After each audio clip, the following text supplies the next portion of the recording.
Rolling. Speed. Action. Hello, everybody. I'm Luke, the Strip Club DJ, and welcome to episode 5 of one+two+review, baby. This is a brand new podcast where me and my buddies Alex and Brandon explore and rate new movies. Our rating system is one of the simplest out there. If we didn't like the movie, we give it a 1. If we did, we give it a 2. We rate movies until we get to 20 points, and then we call it a day. That's about it. All right, kick the intro. 1, 2. Act impressed. I just heard it. Yeah. Wow. Hey. Hey, what's up, boys? Hello. How's everyone doing? Pretty decent. Not everybody all at once there. Yeah. Take your time. Wait in line. Well, what's up, party provider? my allergies are acting up, so excuse my sexy voice. And we also have an apology coming your way from the West Coast. There it is right there. We have some construction going on. There's a guy. He didn't have any time other than today, and he's building guardrails for the abacus from, was it episode 3? Mm-hmm. So we're trying to get that back up and running. I don't really want to. It was a lot of work, but our Patreon donors are a little frustrated that they put in so much money and we only got 1 episode out of it. So we're getting those guardrails, those safety trainings up, those online courses done for all the neighborhood kids that want to participate and get those abacus stones a-rolling again. Mm-hmm, mm-hmm. Oh, and we should say, since we don't have the abacus, we're going to be reviewing the movies or doing the point system with a tape measure today. That's right. Yeah, it's it's our construction theme episode because we've got all this construction. So we're going to be using the tape measure to count our points. And we got a fun little game coming. And our listeners will hear about that in a second. before we kick off, I do want to mention our next project for our Patreon. I know it's exhausting pushing the abacus, Luke. We have drafted plans to build a steam-powered motor with some ropes and pulleys that'll be moving the stones for you. Once the wall and the fencing is completed, then they're going to be able to start construction with our new steam-powered, boulder moving machine. So once again, very excited.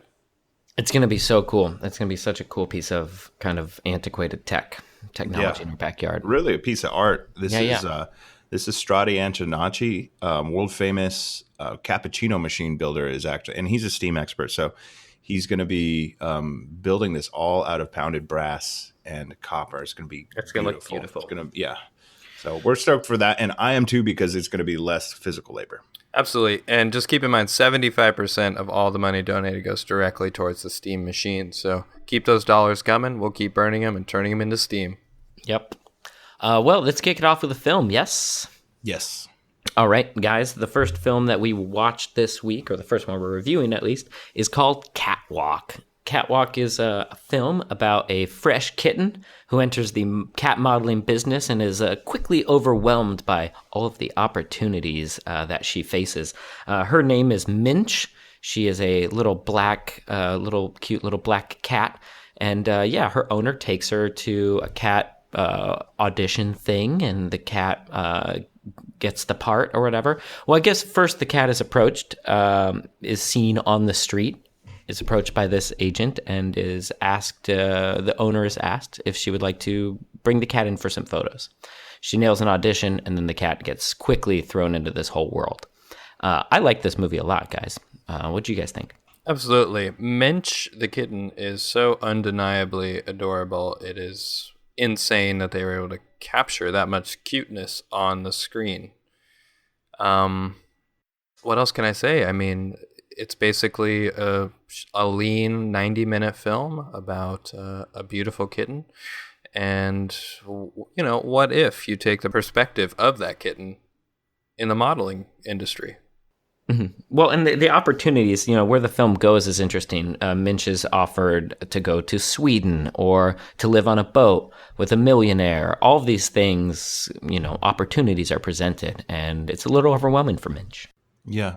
Some of those parts of the movie were very adorable and cute, but they're kind of boring. It was just a cat just sort of sitting on a yacht And because they didn't make it a talking cat, which I actually liked because I'm kind of tired of talking animals, to be honest. I know we reviewed a couple movies in the past about talking animals, and it's just getting old. It's just an old concept. So, but I would say the film is a little tiring because of all the subtitles. However, they didn't choose to make the cat talk, but they did have a lengthy and very frequent use of subtitles for what the cat was saying.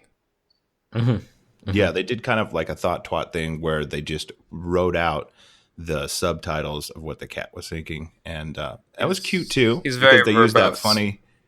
Yeah, they used the funny little like pink princess text. That was great. It made it funner to read, I think. I'm just saying it was a little tiring, reading all of that. It was a lot of reading. A cat thinks a lot, it turns out. Well, subtitles in general are kind of exhausting when you have to direct your attention to words instead of what's actually happening on the screen. But I felt conflicted because I wanted to, absorb the cuteness, but the subtitles kept pulling me out. So I was confused. Well, it's weird that the cat wasn't actually...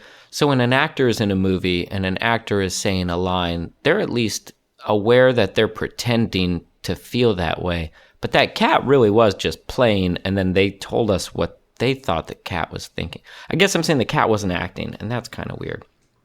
Yeah. And sometimes they just moved the cat around. The cat was like knocked out cold, dead asleep, and they were just kind of wiggling around. I thought that was kind of cheap. Yeah, but just like ThoughtSWAT, it's reading like your dreams, your subconscious, not what you're verbally saying, but what you're thinking, your inner dialogue. So even though the cat's just laying there, its mind is still firing off. Still my favorite parts of this movie were when the cat winked at the end of the runway, and then when the cat like put its paw on its hand and burped. That was funny. Just very cute, adorable. Are we ready? Yeah, I give Catwalk a 2, a nice 2. Yep, it was cute too. Yeah, I'm going to go against the grain a little bit here, and I'm going to give this movie a 1. For 90 minutes of being, bombarded with these kitten live tweets, basically, wasn't enough for me. So I'm going to give it a 1. Well, we should bring this up. Thank you for your rating, Brandon. But we should bring this up. Brandon is a cat owner, so he's got a pretty breadth of knowledge to cuteness and cat. That's true. Behavior. We don't have a cat. We have a dog. He also might be jealous, because Minch was a pretty cute cat. Jealousy, takes form in a lot of weird ways, and maybe I don't know my feelings. Yep, maybe that one you gave Catwalk is a reflection on your feelings. Well, we can explore that later. Okay, definitely. Brandon, I can call you up tonight. 4 a.m. and we can talk about that as late as possible. That'd be great. Okay. Cool. Well, that's a 5 on the old tape measure. All right, for our audience, I know I teased this earlier. The game is Alex and Brandon are going to tell me when to stop on the tape measure, and this time I'm going to pull it out and let it go back in quickly. So you guys got to stop me when it's at 5. Okay, count it down, please. 3, 2, 1. Stop. Okay, Brandon, you can do one.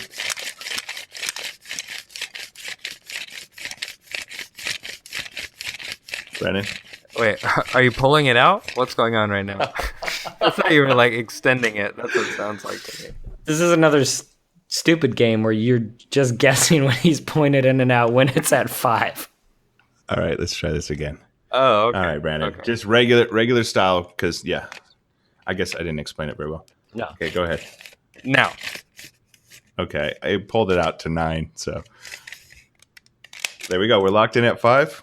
Oh, okay, and then you just lock it in at 5 regular. All right. Yeah. Great. Cool. Good game, okay. Guys. GG. Great game. It was, I don't know, I had fun. All right. Before we get carried away, let's hop into a quick sponsorship plug here. Okay. Pish Posh. For more information, visit pishposh.com.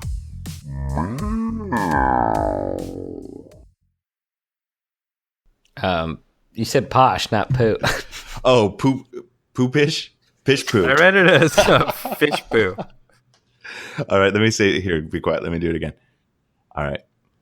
Pish poo. Visit pishpoo.com for more information.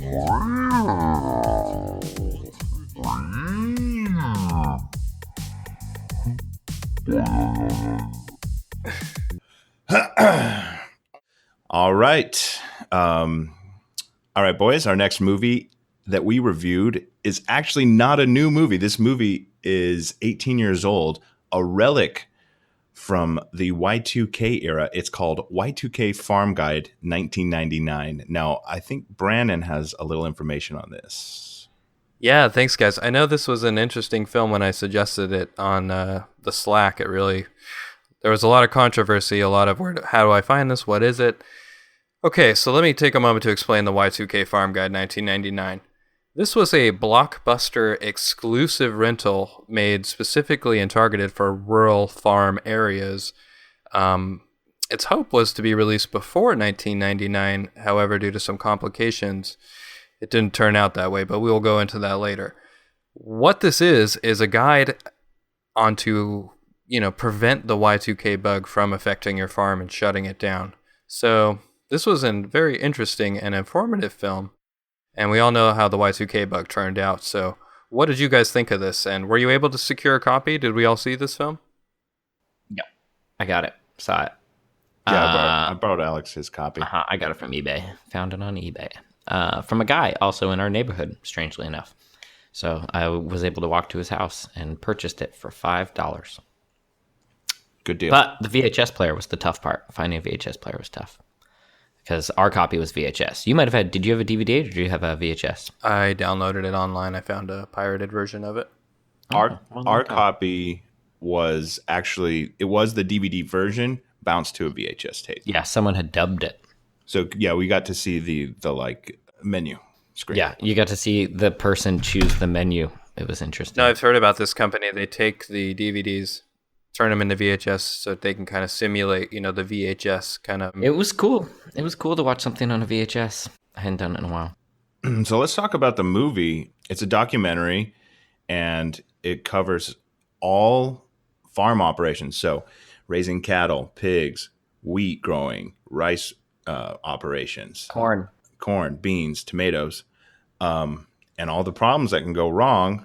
It's okay. So I know we got a bunch of smart asses out there. They're going to say, what's going wrong, with your seeds?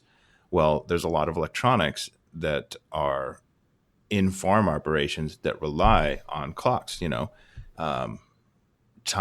milk extractors, chicken combers, things like that. And yeah, so the movie covers it, and it's actually pretty fascinating. It was actually never released. That's why we had to hunt down these copies of it. The thing is, because of the direction and the director, simply the production took on a much larger scope than they initially thought. It was a very artful film. It clocks in at about 3 hours. They have a beautiful orchestral soundtrack. I don't know exactly what the director was thinking. It's a big production. It's a big production for something that probably would have been better as just a lecture to a few farmers that needed the information, the specific information.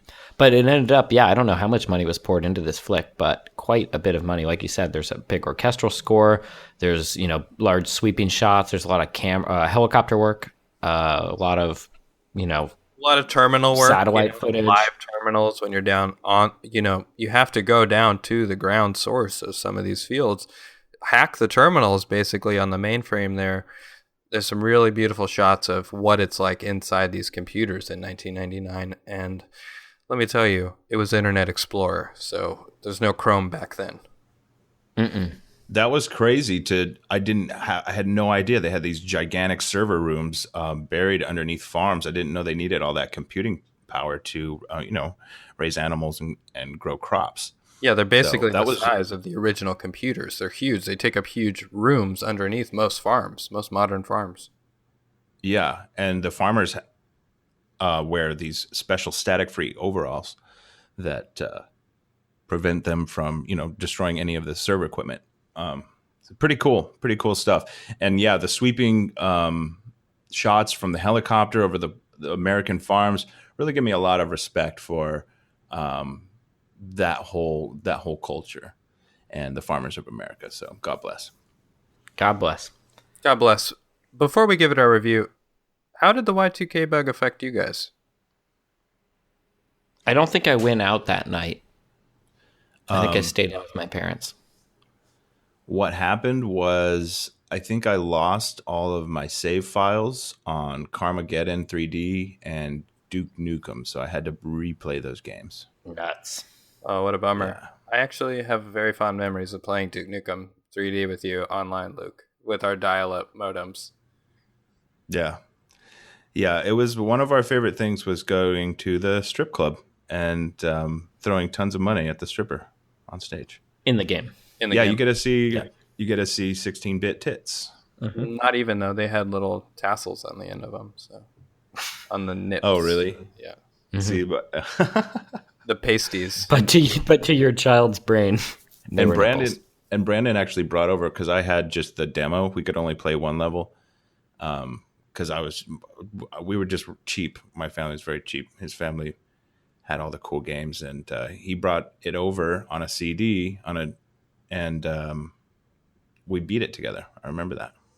Yeah. And Duke Nukem says, "I'm gonna rip off your head and shit down your neck," and I thought that was great when I was 12 or 13. It's still great. Yeah. Okay. Y2K. I was at a sleepover actually with girls, maybe for the first time. Somebody's birthday party. I think maybe we lost power. I don't remember. Probably not though.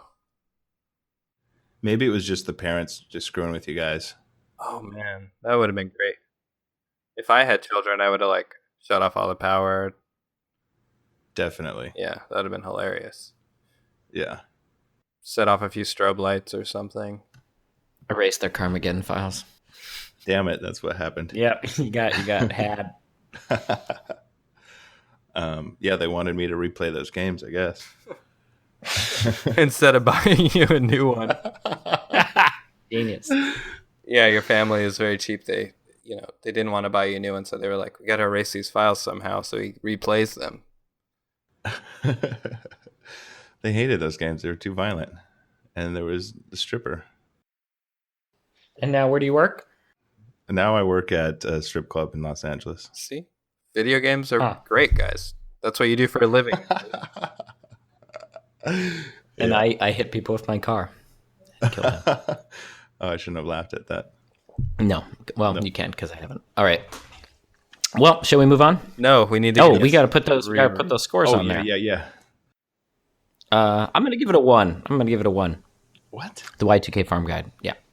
Give it a 1.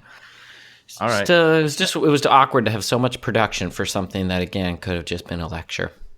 I felt. Damn. Yeah. You just thought it wasn't utilitarian enough. Well, I wish the director had made a beautiful film that was more something he wanted to make a film instead of kind of him taking his art and putting it on something that felt.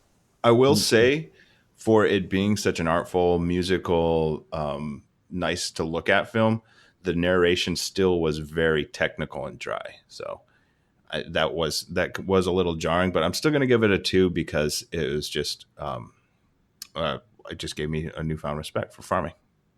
Absolutely. I'm going to give this movie a 2 as well. The story, the fact that it never came out, the fact that we're lucky enough to be able to find copies of it is just incredible. So for me, I really felt like this was a jewel. 2 points. All right, boys. It's time. I'm going to reset the tape measure.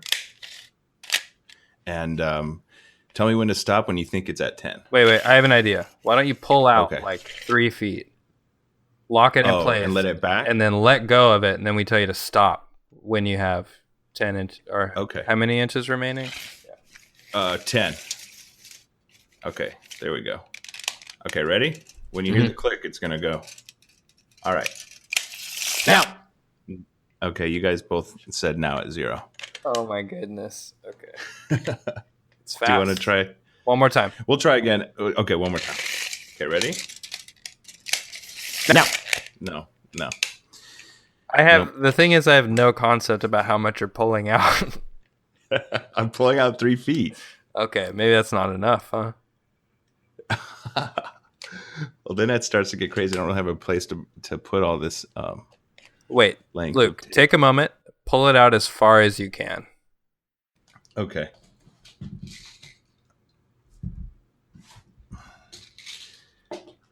I'll tell you what I can do. I can pull it up, but then it gets kind of dangerous. All right, here we go. Danger's good, Luke. Danger's good. All right, I'm gonna let it kind of rest on my hand, so it's not so fast. Do you need to open a window? Can you just come over here? Yeah. 1 sec. All right, ready? Okay, I've got it out to 69 inches. All right, high five. Pervert. And I'm gonna let go of it, and you guys tell me when it's down to 10. All right, ready? Okay. Okay. Now. Yeah, you got it. You nailed it. Right Cool. on. Thanks. Well worth it. All right, 10 on that tape measure. Locked in. And 10 more points to let's go. let's kick a little ad here. Alex, you want to do that read for us? Mm-hmm. Today's episode is brought to you by Similar ETA, the airline that offers you similar prices, similar pilots, similar planes. Similar ETA. Nice. I'm going to check that out. I'm going to check out got a trip to Phoenix coming up. I'm going to check out Similar ETA and see what kind of tickets I can get. Yeah, I was excited to find the cheapest flight, but then I realized, why settle for the cheapest when I could just get similar? They're the best. All right, let's keep it. Okay, another movie, another review, another week, another day. This week we saw Thumbs Up 7 Up, the story behind the classic playground game. I know we all have had experiences playing this game. We grew up, probably have played it together in our childhoods. What did you guys think of this movie? It was fun. It brought me back. Nostalgic. I think, first of all, we should describe the game. You're in a classroom, and there's desks everywhere. One student gets up, and how does this game work? Everyone's got every student puts their head down, and they put their thumb up. And then their eyes are closed, their heads are on their desk. And then one student is it, and they go around, and they pick they touch a thumb. Oh, now I don't know. Yeah, I will say, for being a documentary about Thumbs Up 7 Up, they never actually tell you how to play the game. Yeah, it really assumes you know how to play the game. It's more the story of the creator and why they created such a game and the symbolism behind it. But yeah, let me see. Wait, you tap 7 thumbs? A person taps 7 thumbs. Yeah, they leave the room, and then they open their eyes, and you have to say, that person touched my thumb, right? No, that doesn't make sense. I gotta look it up. Yeah, you know what? That now that I think about this movie, they did a terrible job at explaining this game. But they never really even played it much in it. It's more about the players and talking about the after parties and the crazy lifestyle. Because it started as a college game. Yeah. Yeah, the crazy lifestyle that came along with this, playing this in college. Yeah, it was basically a drinking game, but it was invented in the 60s, and instead of alcohol, they were using LSD. So basically, instead of taking a shot or chugging a beer, you were dropping hits of acid. And it's called Thumbs Up 7 Up because when you do 7 hits of acid, apparently your thumbs stay in the up position. You can't stop by giving thumbs up to everybody and everything. You're just really happy. So it was pretty interesting. I had no idea that's why we were playing that. And the story about how it became a children's game is even more interesting. Yeah. Well, like a lot of adult things, it kind of trickles down to kids. Like, I don't know. Well, it gets there because the main guy, Brian Cole, takes, what does he take in that one night? He takes like 32 hits or something, and it fries him basically. And then so he's in a home, and then they take these people, these kind of fried people from homes, they take them to schools as kind of cautionary tale. And it's during one of those kind of scared straight things that he starts to teach them the game, and then it kind of picks up at that school, and then it spreads. But yeah. Yeah, the kids, of course, it's like a forbidden game because it freaked all these people out. Because it's a drug game. Yeah, it's a drug game, so they start playing it. And then, you know, the parents, the teachers eventually see that it's not that big of a deal. Here, I've got the rules right here. 7 students stand up in front of class. The rest of the students put their head on their desk. The 7 move about and touch a student. Once touched, the students stick his or her thumb up. Then the 7s say heads up, 7 up, and the students that got touched have to guess the student that touched them. And if they guess right, they get to stand up. If they guess wrong, they don't. They get to go be a toucher. I don't want to be a toucher. Yeah. Yeah, well, really an interesting look.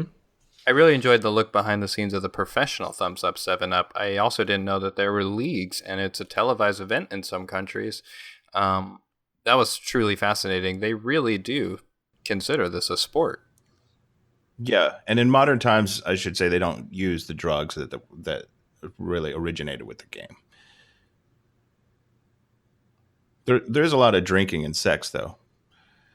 Yeah, the professional Thumbs Up 7 Up players are not your average athlete. You don't have to be in athletic shape at all, really, to play Thumbs Up 7 Up. So they party pretty hard. Yeah. And that's that's part of their tactic too, is how they get to know how other people touch is they have sex with them, and so then they really know. Yeah. Pro tactics, Thumbs Up 7 Up, the story behind the classic game. You guys ready to review this? Yep. I give it a 2, even though they didn't describe the game very well. I like the film. Yeah, I guess I got lost in the players and the story, so I give it a 2. I'm going to give it a 2 as well. Fascinating, nostalgic, very great film. 2 points. All right, that's 6 points back on the tape measure. I'm going to reset it, and we're just going to do it the standard way. I'm going to pull it out, and you guys just guess when you think I'm at 16. Okay, 1, 2, 3. Now. All right, Alex, you went. Yeah. No, I mean, that was it. He got it. Yeah, he got it. Yeah, nobody's going to compete. All right. Locked it in at 16. And then let's kick another ad real quick. Oh, yeah. This week, we need to do a couple more ads than normal. But yeah, we're sort of having to play catch up with this fence that we're building. Patreon really isn't behind us the same way because just all the mess behind the abacus. So they're not. We just got to play catch up. In other words. So another ad, another day.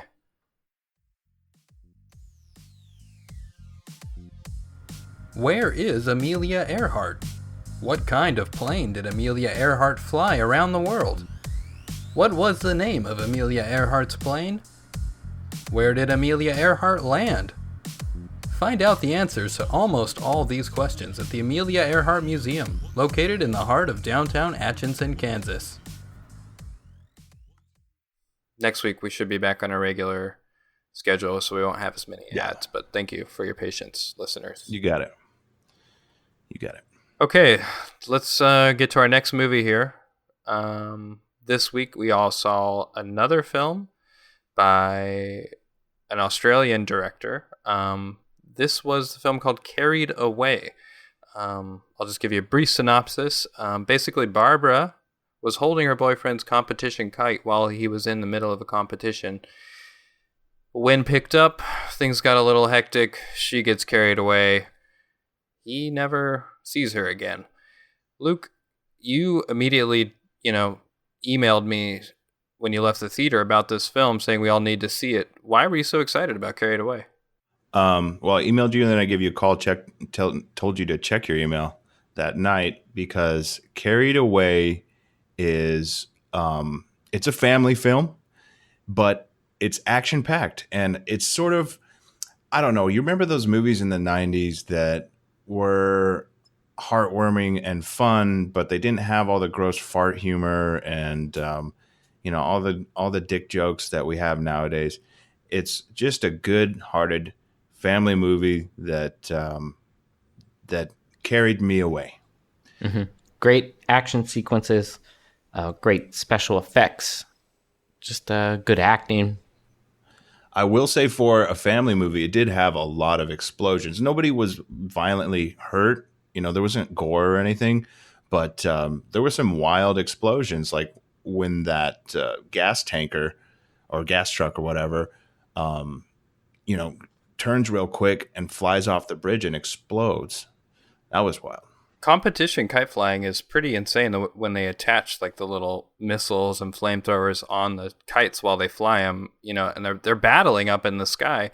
They're not really going for height, or they're not doing it for fun. This is a competition, and they are fighting to be the final kite in the sky. But again, they didn't show all that violence. You just kind of see an explosion in the background. Right. Well, they're only attacking the kites. They're not attacking people.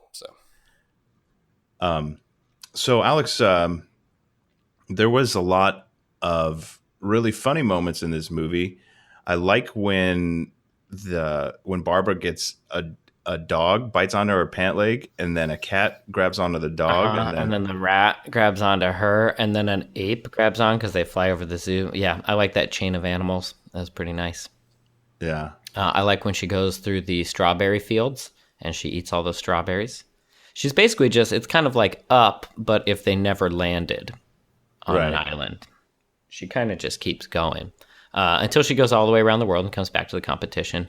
But her boyfriend is gone. His car is gone. He's left. He thought she was gone. So when she eventually lands, she has to start to find him again. And the movie ends without them ever seeing each other again. Yeah. Well, it was 48 days later. I mean, in his defense, it didn't seem like their relationship was that solid. It was kind of new. The way he just kind of tossed her the kite is like, hang on to this, babe. I got to grab the cooler. And so he was a jerk anyway. She's better off without him. Yeah. Plus all that life experience she gained, She gained a lot. She's like a better person now. Yeah, life experiences, new language, all sorts of foreign concepts and ideas that she would have never been exposed to if she were not carried away. Foods, different drinks of the world. Because, the world was rallied around her, and they were taking care of her along her crazy, wild journey. Yeah, Carried Away. Good flick. I give Carried Away I wish it wasn't so black and white, our rating system. I'm going to give it a 2. I'm going to give Carried Away a 2. Well, you guys already know what I'm going to rate it. It's a 2 for me. Mm-hmm. I'm going to give it a 2 as well. This was a very enjoyable film. All right. I got the tape measure right here. We're at 16. So this is going to put us up at 22 and end the show. Just tell me when you think I'm at 22. Now. Now. All right. Brandon got it at 23. Nice. Whoop. There it is. Yeah, Tag Team is back again, actually. Did you hear about that? Yeah, I did, actually. I heard the new single. I was a little disappointed, but their tweets are hilarious. Yeah. Are they? I thought the only tweets I saw were just different spellings for whoop. And then there it is, and then just different amounts of exclamation points. I thought they were funny, though. I thought it was like meta, Oh, yeah, I could see that. The new single, I like how I just like more bass. It's great. Yeah, I did. I wasn't expecting it to be dubstep, but with the name Gloop, there it is. What else can you expect? A real gloopy kind of disgusting bass sound. Yeah, that gloopy burp bass. That's cool. All right, guys. Hey, man, great episode. Thanks for joining me today, Alex. Yeah. No construction. They lunched it the whole time over here. I guess they did just go over to Brandon's. Yeah, that really is a blessing. Brandon, did you see what they ate for lunch? No, I missed it. It smells like lasagna. It's gotta be. And thank you, Brandon, for joining us today.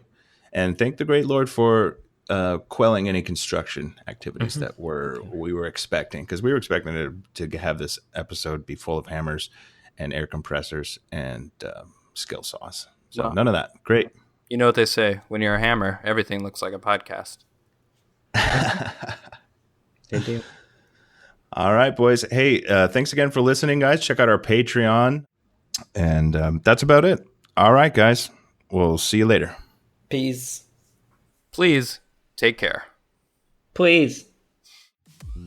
All right, ladies and gentlemen, that is our show for the day. Thank you so much for listening, checking us out. Follow us on Facebook, Twitter, all of the things that we will be on someday or maybe never will be. Next week, review wonderful films such as Clay Dough, Carnal Sin, My Mom the Fish, and Shrimpery. Ladies and gentlemen, again, thank you so much for listening. Have an excellent day.